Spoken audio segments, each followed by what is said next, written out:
Cuphead, the Dark Souls of platformers, the pinnacle of game design, a throwback to the most glorious era in history, truly a marvelous gem to behold. But that shit's fucking $20 USD. I ain't got that kind of dough, nigga. So instead, I'ma talk about some real shit. Hollow Knight.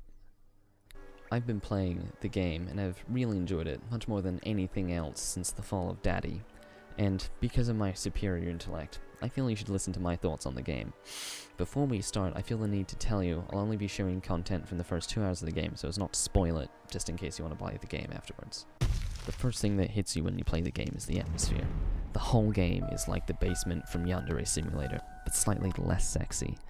The lighting, art style, and music all work together to create the mysterious, dark, and lonely atmosphere that follows you around throughout the entire game, only interrupted briefly when you meet NPCs, your new best friend, and these cute little caterpillar babies.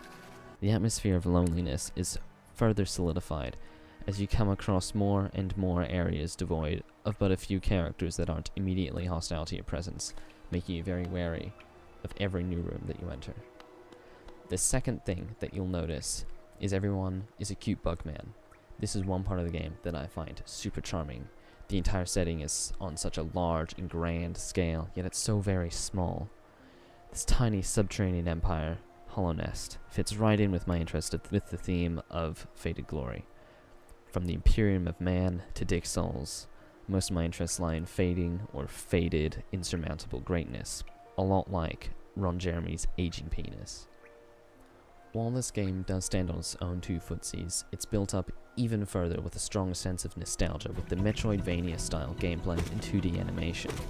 This sense of nostalgia is further cemented with the absence of the ever-prevalent dodge button found in games equivocated to Dark Souls, and instead of pressing B to roll or dash, you actually have to jump and dash around enemies to avoid damage, making you have to think more about positioning over just spamming B to avoid damage.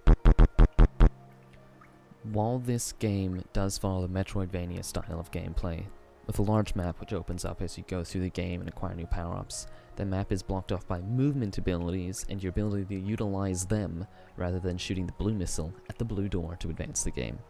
In addition to the intelligent design of progress limiters, there's also a limited fast travel that can be used alongside various shortcuts to move about the map easily as it gets larger and larger and you get more lost and more lost. Something I was worried about when I was just starting out in the second area, having missed the fast travel station in the first area due to my own advanced case of adult onset ignoramusness.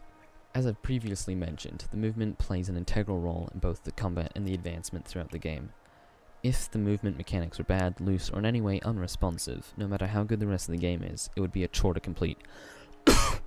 However, I'm happy to report that the underpinning element of the whole game is solid, the controls are tight, and there is enough leeway in the form of air maneuverability so as not to make the platforming too difficult. As an added bonus to the solid movement, new movement abilities are picked up throughout the game, adding complexity to the combat that would be missing otherwise. However, there are moments like this that are fucking aggravating due to using analog sticks, so be warned. One thing that you will notice throughout the game is the characters and the enemies all having, on the whole, similarly themed designs, with a couple notable exceptions, unlike some other games. This similarity of design helps to keep the game feeling like its own world, with its own aesthetic logic, so as not to break the immersion in the game. Another feature of the characters is that they all feel like people living their own lives, going on journeys, running businesses, and in general just not feeling like they're there only for your convenience. And they all have their own charms, like some make you very happy to see, some make you relieved to see, hear, and be near, and some are your new best friend. I like him, he makes me happy, and some are just a drag to be around. Oh, I almost forgot.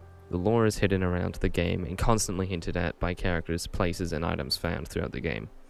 If you liked the Dark Souls lore, you will like this as well, mainly because it's a story in a video game, and you are a gub-gub snail brain because you think that Dark Souls lore is so well told, just because you aren't spoon-fed gameplay in between cutscenes explaining the auteur's masterfully crafted story.